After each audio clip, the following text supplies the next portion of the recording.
FARDC nimara kwigarurira iyi midugudu yari isigaye ngo gahunda irabirangiye, M23 irabuze byose ivyo yari itegereje nta byiza bikibonye. Nivyo FARDC yakomeje kuvuga ko yifuza kwigarurira Minembwe Centre. Bamwe bati oya ntago bazabishobora, Minembwe Centre ntibazayibona. Abandi bati bazayibuzwa n'iki, nimba bari mu marembo nakabuza Minembwe bazayigarurira.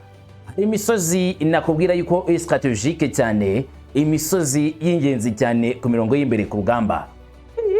Urugamba FARDC kuva ku tariki 16 z'ukwezi kwa gatandatu yakoze kuri M23 twirwaneho n'uyu munsi. M23 ubwo ifite n'ubwo iyo misozi ishobora kuba tombe.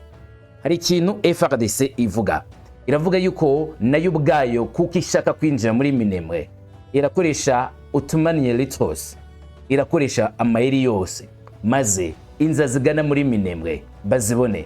Ni imisozi itatu. Iyi misozi itatu ndayikubwira n'uburyo bateguye abakomando b'inkorokoro ngo binjire indani batere bagote barangize 23. Gusa 23 iti olingate muzange cyangwa se muzemere, simwe banyambaraga mwenyine, simwe mufite ubuhanga mwenyine, simwebwe mushoboye gusa, ahubwo mwarebeshye intare zasarambwe sintama, ahubwo iyo zirwana ziratsinsura. Ndakubwira uburyo 23 ikomeje kwirwanaho ndetse n'uburyo ivuga yuko igomba gutsindura urugamba bizange bikunde, igomba kurangiza FARDC, itagomba kwemera FARDC gufata agace ka Minembwe, ntago bifuza gutakaza Minembwe. Ikiguzi cyose byasaba M23 izagitanga. Turagaruka no kuri aya makuru. Usibye aho muri Kivu y'Amajyepfo, muri Walikare, aho muri Kivu y'Amajyaruguru naho haravugwa imirwano itoroshye, M23 ndetse na Wazalendo na FARDC bari mwihangana rikomeye. Nk'uko kuva tariki 13 z'ukwezi kwa gatandatu, mu tariki 13 hari ku munsi kwa gatandatu hari umurwano utoroshye, imirwano iremereye iri kubera mu nzira igana muri Walikare. Hari abasivili benshi bavuga ko bahuye n'ibyago biremereye, indege z'intambara ziri gusuka ibisasu, benshi bavuye mu byabo basubiye mu rugo, abandi bari baravuye mu byabo banacyari mu buhungiro, ndetse n'abari basigaye mu byabo bafite ubwoba bw'uko bishobora kongera kuba birabi cyane. None tariki 17 z'ukwezi kwa gatandatu ibiri kuvugwa muri aka gace nibihe ndabikubwira. Si byo byonyine, ahubwo abangaba ni impunzi z'igihugu cya Congo bari mu gihugu cy'u Burundi, abahunze muri Kivu y'Amajyepfo bagahungira mu gihugu cy'u Burundi bahunga imirwano ikomeje kubera ku butaka bwa Repubulika ya Demokarasi ya Congo. Tshisekedi Tshilombo yabageneye impano idasanzwe mbere y'uko Leopard, ingabo za Congo zikimara gutsinda mu dushumwe tumwe, ikipe y'igihugu ikaba igiye gukina muri Amerika mu gikombe cy'isi, ngo ntago bagomba gutererana abaturage b'abakongomani bari mu gihugu cy'u Burundi. Niye mpano babahaye nyuma y'impano y'ibiryo bivuga ko yabagezeho, nazo urabimenya. Si byo byonyine, hari abacuruzi bavaga Goma batezwe igico, Wazalendo ishyirwa mu majwi ko bariyo nyirabayazana cyangwa se bayazana bibi bikorwa bibi cyane byakorewe abacuruzi bavaga Goma berekeza muri Walikare. Izabayeho turabigarukaho. Iyi ndege byaravuzwe biratinda, tariki 15 tariki 16 ibinyamakuru byinshi bavuga ngo hari indege ya FARDC mu bwoko bwa Sukhoi Su-25 yahanutse mu kiyaga Tanganyika ivuye muri Minembwe kwa gaba ibitero. Ariko hari andi makuru amaze gutangazwa asobanura ko ndege atari Sukhoi Su-25 n'ubundi bwoko bw'indege yarije mu bitsi muri Minembwe. Yaguye he navyo urabimenya. Si ibyo gusa turagarukaho, haravugwa umugambi wo gushinga Repubulika ya Kivu Burasirazuba, ndetse umwe mu bavuga cyangwa se wavuga ngo abasesenguzi bavuga kuri politike cyane aremeza ko M23 ngo baba bari muri gahunda yo gukora amabendera menshi azagaragazwa nk'ibendera rigaragaza iyo Repubulika igiye gushingwa mu gice cy'Uburasirazuba bwa Repubulika Iharanira Demokarasi ya Congo. Ndaje navyo mbikubwire. Si ibyo gusa turagarukaho, uyu mubona imbere yanyu yitwa Martin Fayulu, ni umunyapolitike utavuga n'umwe utegetse bwa Tshisekedi Chilombo bwa UDPS aravuga yuko igihe kigeze kugira ngo Tshisekedi Chilombo yegure ku butegetsi. Ngahitemo kwegura kuko ubuyobozi bwe ntabwo ari ubuyobozi buzima bwategeka Kongo, ngo akomeje guteza ibibazo bikomeye cyane Repubulika Demokarasi ya Kongo. Kubw'ibyo Tshisekedi Chilombo agomba kwegura akava ku butegetsi bwa Kongo. Waretse ngenge ntawe nkaza nkubwira ibyabaye tukamenya ihatsi iki ibiri kuvugwa n'ibiki kamwe ku kandi nta kimwe dusize inyuma. Genda umuhungu wa Kamanzi w'Uruwande, reka ngo ikaze ngo tujyane ku musozo. Ikaze kuri mwese.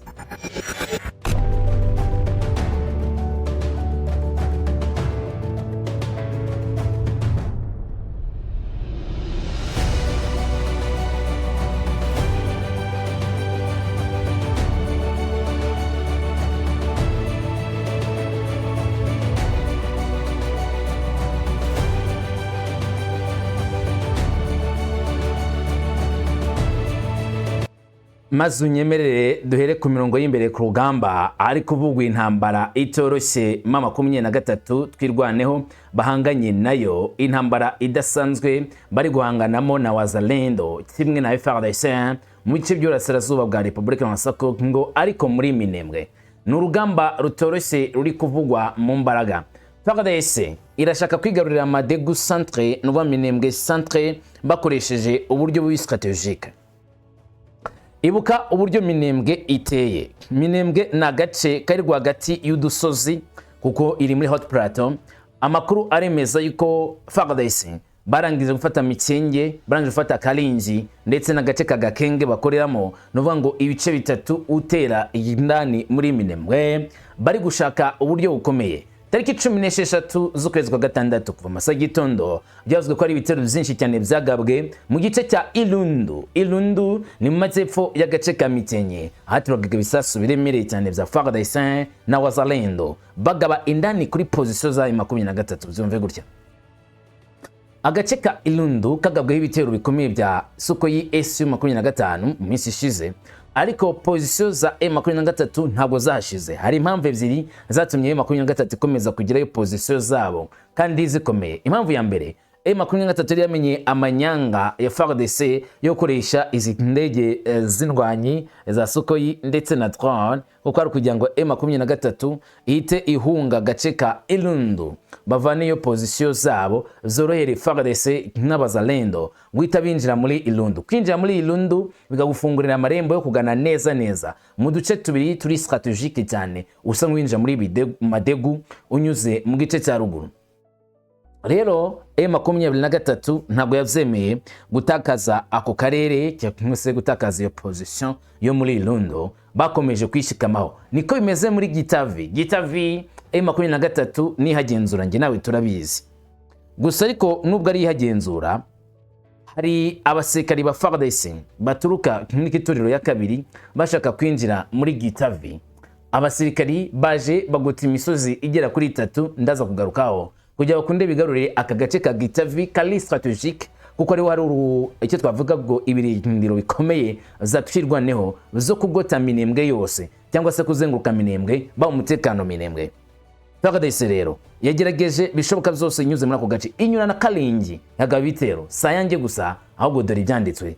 Colonel Rugaba Fidel umugizi twirwane yagana cyangwa kwitwa Mama wa Gasabo TV yavuze ko imirwano ikaze yamaze umunsi wose tege 16 z'ukwezi kwa gatandatu no 26 mu ntara ya Minembwe, cyane cyane mu gace ka Kalingi, Gakenke, Mitenye na Ilundu, hagati y'ingabo za FC23 twirwaneho n'ingabo za FARDC zihiwe n'ingabo z'u Burundi, umutwe ngo wa FDLR ndetse na Wazalendo. Wait, agace ka Mitenye na gace kagenzurwa na FARDC, agace ka Kalingi na gace kagenzurwa na FARDC, agace ka Ilundu y'amajyaruguru na gace karimo FARDC. Iyo M23 twirwaneho bavuze ngo bagwanye cyangwa se hagaze ibitero zagabwe muri Mitenye, nihe bavuze muri make. Bivuga ko M23 igenzura cyangwa se ifite tumwe mu duce zimwe muri za localité zo muri Mitenye mu gice cy'epfo cyegamira ku gice cya Karundi y'Uburengerazuba. bitewe nuko ibitero vya FARDC byatukaga muri Rwisankuku muri Sirazuba byerekeza muri Mikenke, ari nako byagenze kujya bigarure Mikenke. Hari ibice byasigayemo M23 ugana epfo, ari navyo bakomeje kugaba ibitero kugira ngo navyo babyigarurire, bafungurirwe n'inzira zinjira indani mu Minembwe rwagati, ari nacyo gitangazwa ko ari igikorwa gikomeye FARDC ibitekereza gukora, ariko bikaba bishobora kugorana cyane kuri urwo rugamba nk'urwo ngurwo barukora cyangwa se barugeraho, bikaba bizatera icyo twakwita igihombo gikomeye kuri FARDC biramutse bitabahiriye nk'uko bari babipanze mbere. Gusa amwe mu makuru akavuga yuko ikintu kigoye cyane kuri M23 ni izi ngabo zitwa Serpent Noir. Ingabo za Serpent Noir cyangwa se Black Snakes za FARDC nibo abasirikare bambara imyambaro y'imikara, helmet z'imikara, ndetse bafite n'imbunda zifite za silencer.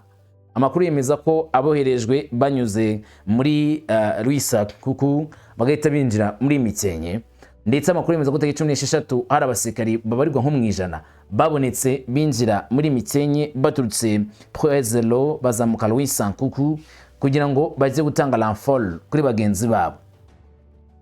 Aba basirikari bitwa Serpent Noir kujya ku mirongo y'imbere ku rugamba kuri M23 n'indi nkuru mbi, ndetse bigaragaza neza cyane ko bishobora kuviramo igihombo kitoroshye M23 mu guhangana n'izi ngabo wavuga ko ari intarumikwa ku mirongo y'imbere ku rugamba, barwana urugamba bazi ko bagomba kurutsinda. Kubw'izo rero bishobora kugorana cyane yuko M23 yakitwara neza imbere y'izi ngabo za FARDC zo mu bwoko bwa Serpent Noir. Nkuko bikesha witwa Ruhumuriza, amakuru avuga ko ku itariki 13 Kamena 2026 habaye imirwano ikomeye mu bice vya Kalinzi, Gakenge, Mikenge, Ilundu muri teritwari ya Minembwe, bihuje neza cyane n'ibyavuzwe na Rugabo. Bivugwa ko ari ingabo za MRTP twirwaneho ziri guhangana n'ibitero by'ingabo za FDNB, ingabo za FARDC, P5 FDLR mu rugamba rwo kugenzura udusozi tw'ingenzi twegereye Madegu. Utwo dusozi turimo Ilunga, hakamo agasozi Kamabaya cyangwa se agasozi kunze kwita Bimibaya, ndetse n'agace wavuga ngo k'ingenzi cyane ka strategique kazwi nka Sinai. Gusa Sinai igice kinini kigenzurwa na FARDC niko bazarendo batangaza kuva ku itariki 15 agace ka Sinai bakagezemo. Gusa ko mu gice cy'epfo ntago bahari, ndavuga Sinai yegamiye gace ka Gitavi. Vuba bafashe rero aka gace bikaba ngombwa ko bafata Gitavi yose. Menya ngo Minembwe centre yabaye tombe, bisa nabo baba bayigaruye ku buryo bwuzuye. Ubwo utwo duce batuvuyemo itabinje neza muri Madegu, kandi Madegu centre ifatwa nka centre nkuru yo muri Minembwe. Bivuze neza ko kuyifata Kiziba ubwo yahita ikurikiraho agace kose ka Minembwe kakaba kararangiye. Nabyo bitinwa cyane ko FARDC birimo gupanga. Haranavuga ko ibi bitero bifitanye isano n'igitutu ariko ngo kiri ku butegetsi bwa Kinshasa ku rwego rwo gushyira mu bikorwa ibyo bimasezerano basinye na M23 AFC. Amakuru yemeza ko Kinshasa iri gushyirwa igitutu cyo kwemera ibyo bemeranije na M23 no gushyira mu bikorwa. Gusa amakuru akaba yemeza ko FARDC cyangwa se Tshisekedi Tshilombo atinya cyane ko habaho uburyo bukomeye bwo kuba yatakaza ibice byinshi, akishima cyane ko kuza gufata Minembwe hanyuma akabona kujya gushyira mu bikorwa by'amasezerano azafite ikintu kinini cyane bivuze. Icya mbere bigaragaje neza yuko icyo M23 yavuze cyo kuba FARDC ikora genocide abanyamurenge ari icyuka, ari ikinyoma, kuko aribo bacungiye umutekano. Ikindi nuko ibice nyine bikomeye cyane bya Fizi ubwo M23 yabitangiye kuyibura cyangwa se yabibuze burundu, kuko urumva bahita bajya kuregaliza cyangwa se guhuza ingabo ziri muri Katogota bakazihuza nyine nizo muri Kivu y'Epfo hagana muri Minembwe. Urumva ngo bahita bazamuka bakagera muri Ruhinja mara kuyivanamo bagahuza ingabo za M23 ziri muri Katogota, agace ka Kamanyora n'ingabo zindi zo muri Walungu, ariko mu gice cya ruguru ibice by'Epfo byose babigenzura.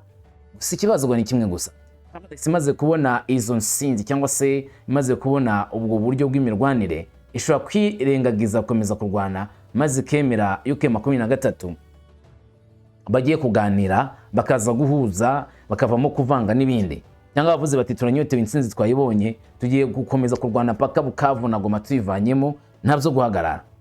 Sinzi uko uzumva. Hanyuma Amakuru akomeza avuga yuko abaturage batuye hafi ya Madegu Centre bavuga ko bahangayikishijwe n'umutekano muke uterwa n'imirwano yo ku butaka n'ibitero by'indege, bagasaba ubutabazi bwihuse bwo guhagarika ivyo bikorwa bibi bavuga ko bakorerwa, kuko baba bari mu bwoba bitegura cyane cyangwa se bavuga ko bishoboka cyane kuba byabagirira nabi, ugasanga bivuyemo urupfu kuri bo. Tujye muri Kivu y'Amajyaruguru. Imirwano M23 na FARDC Wazalendo ikomeze kuba mibi cyane mu byerekezo bya Walikale. Nkuko bitangazwa, abaturage batatu batakaje ubuzima bwabo, abandi batanu barakomereka bikomeye cyane mu gisasu cyatewe n'inyeshyamba ZFM3 mu mudugudu wa Bushali uherereye mu itsinda rya Rubirike, ni mu gace ka Walikale muri Kivu y'Amajyaruguru. Aha muri Kivu y'Amajyaruguru mu gice gana muri Walikale hari imaze iminsi bitangazwa Abazalendo na FARDC batuka mu bice bya Walikale batera ibice byo muri Masisi, kandi bikagaragara neza cyane ko bifuza kwigarurira ibyo bice byo muri Masisi ngo abigenzure mu buryo bwuzuye. Muri make bavanemo 23 bahigarurire cyangwa se wenda bahafate burundu kurya 23 azongera kuhagera. Kuva Wazalendo yatangira ibikorwa by'intambara by'inkubirane bimeze bityo zo gutera muri utwo duce, gutera mu byerekezo bitandukanye bya Masisi ututse muri Walikale, M23 nayo yafashe icyemezo cyo gutera FARDC ndetse no gukingira ibyo bice kugeza ku rwego bafunze cyane cyangwa se bahagose ku rwego ruremereye, kugira ngo birinde ko hari umuntu ushobora kubikomerekeramo cyangwa se kubyangirikiramo, ari nacyo M23 ivuga ko ikora mu kuzana umutekano abasivili. Hanyuma iki gitero cyabaye kuwa gatandatu tariki 13 Kamena niho cyatangiye, nk'uko amakuru atuka mu nzego z'akaragace abivugwa, kandi bikaba bigaragaza neza cyane ko ibi bitero byatangiye uwo munsi byari ibisasu byinshi by'inyeshyamba, ibisasu byinshi bya FARDC, Wazalendo, kugeza ubwo abaturage benshi bahunze bakava muri cya cyerekezo bakerekeza mu bice bigana Munda ndetse na Buhimba, ariko hose ibisasu byarahageze bakagera nanone mu bice bya Walwayungu. Birumvikana ko aho hose hari ikibazo cy'umutekano cyaturutse kuri ibyo bitero nyirizina bidasanzwe byakozwe n'Abazalendo na M23. Raporo yibanze igaragaza ko abantu 8 bakomerekejwe n'ibisasu, abantu 3 bahise bapfa, abandi 5 barakomereka.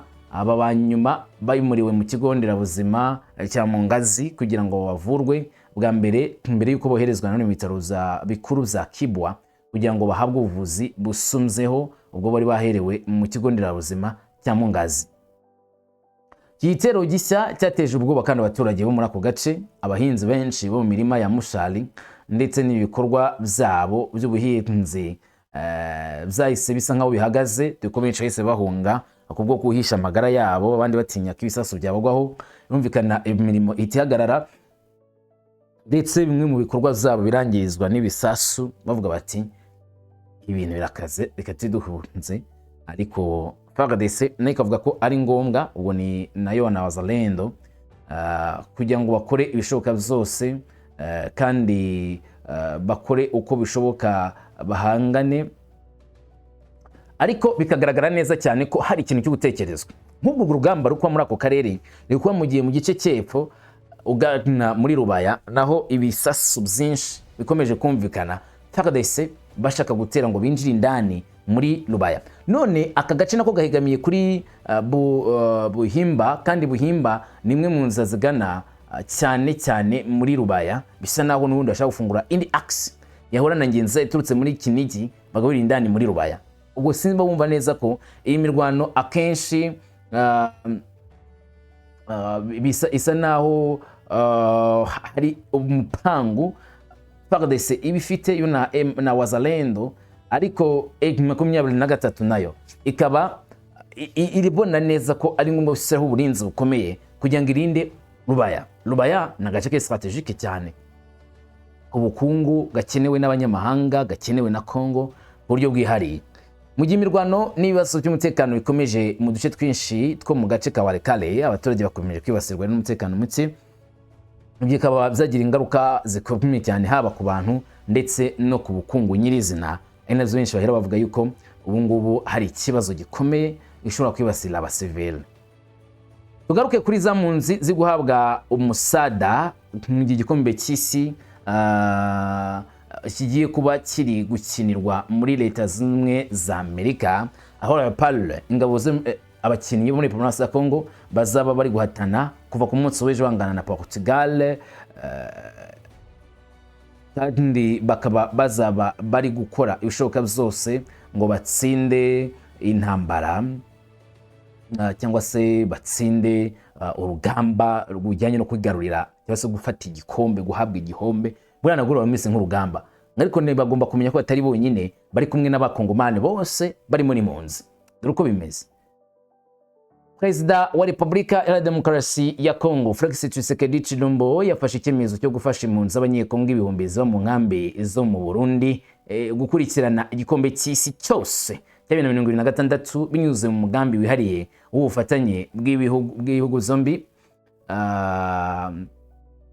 kandi bikaba bisobanurwa cyane ko ari uburyo bwo kwegera abaturage. Nk'uko Mulamba Mabika Willy uhagarariye Kongo mu Burundi abivuga, mu nkambi zitandukanye zicumbikiye impunzi z'abanyekongo hagiye gushyirwaho ecran cyangwa se screen nini nyinshi kugira ngo zibashe kwishimira imikino y'igikombe cy'isi, cyane iya Leopard yo muri Repubulika ya Kongo, aho abakinnyi bose bazajya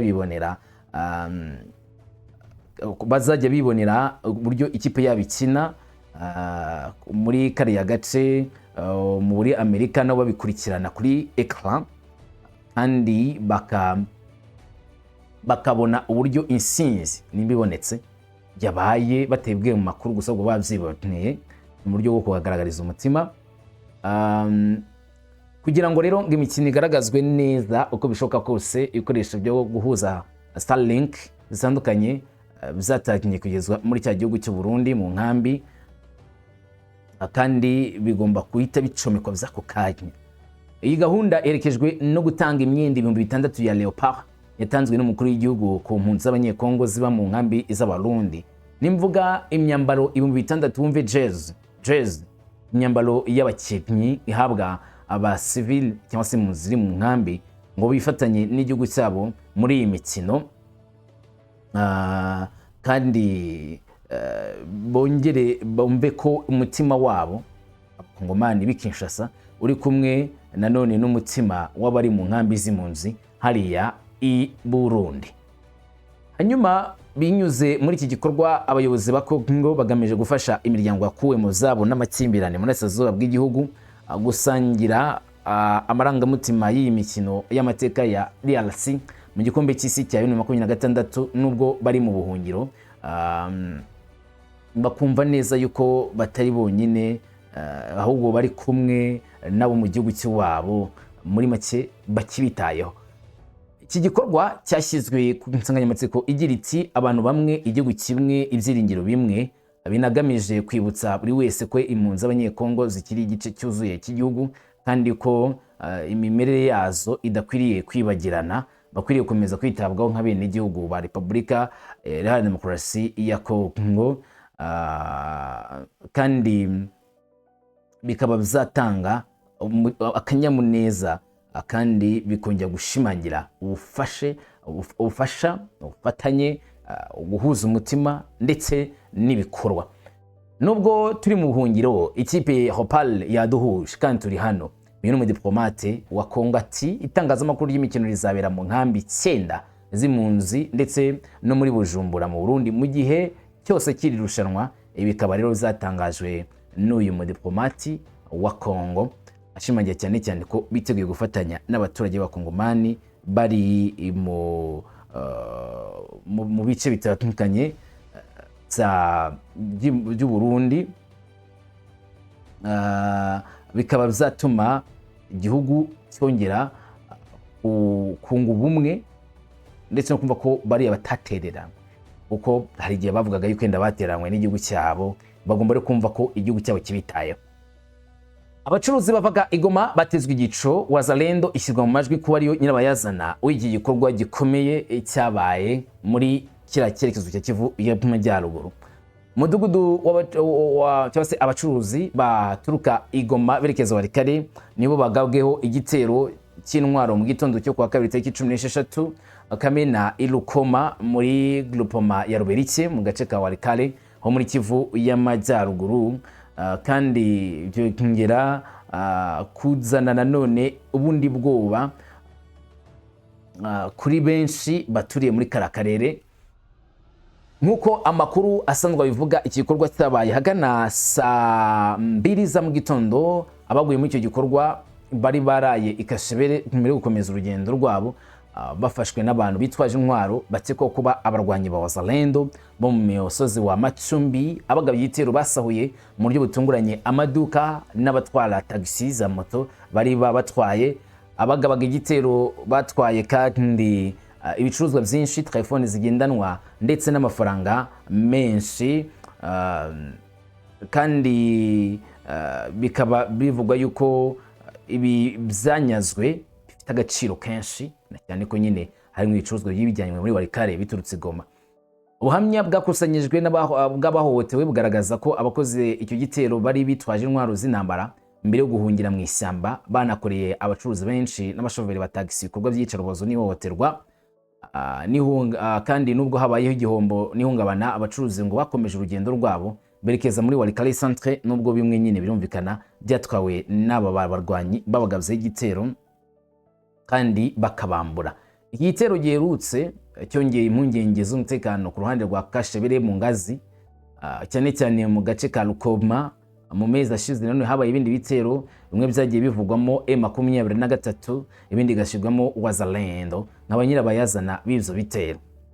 Hano hari indege yavuzwe ko ari Sukhoi Su-25 yateye ibitero muri Minembwe, ariko bikaba byarongeye kuvugwa cyane yuko indege bitayihiriye iby'urugendo rwayo, kandi iyi ndege nayo ikaba yaraguye mu mazi ya Tanganyika. Sukhoi Su-25 gusa amakuru yatangajwe nuko iyi ndege atari Su-25 yaguye muri aya mazi ya Tanganyika, ahubwo hatangajwe ko ari ubundi bwoko. Ni indege ngo mu bwoko bwa ILO L-39 Albatros, indege yoroheje yo gutoza cyangwa se ikoreshwa mu myitozo, yagenewe cyane imyitozo ya gisirikari. Iyi ni indege ipima toni zigera kuri 3.5, mva ko nakadege koroshye, 3500. Iba ari indege yoroshye cyane, yanakoreshejwe mu bikorwa ngo ariko byo gutera ibisasu ku mudugudu ituwe n'abanyamurenge muri Kivu y'Amajyepfo nkuko bamwe babishimangira. Gusa si Sukhoi Su-25 nkuko yiganje gutangaza.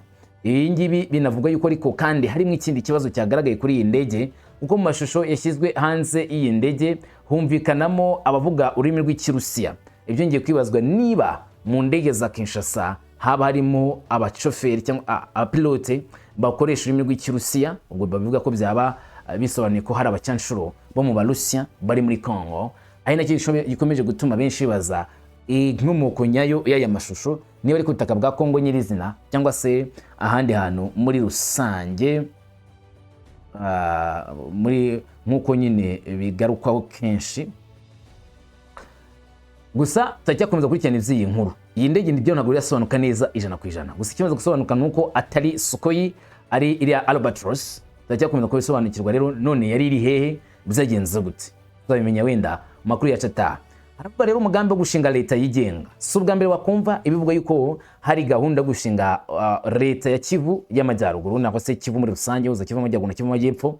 Ariko uyu mugabo yongeye gushimangira cyane yuko ahubwo akwiriye kwitega ko mu minsi ya vuba itangazwa ry'ubwigenge rizatangazwa na M23 ry'uko agace M23 igenzura ari Repubulika yigenga, kandi biyongeye gushimangira cyane yuko hari gahunda yagutse M23 yapanze, kandi yongera gushimangira cyane yuko hari inyungu nyinshi zava mu gushinga leta. Ninde yagize ati vuba ha Repubulika y'ubumwe bw'Abaswahili, akoresha umwe y'Iswahili, izabona urumuri cyangwa se izavuka. Bikaba ari uburenganzira bw'abaturage bo muri Burasirazuba babyifuza.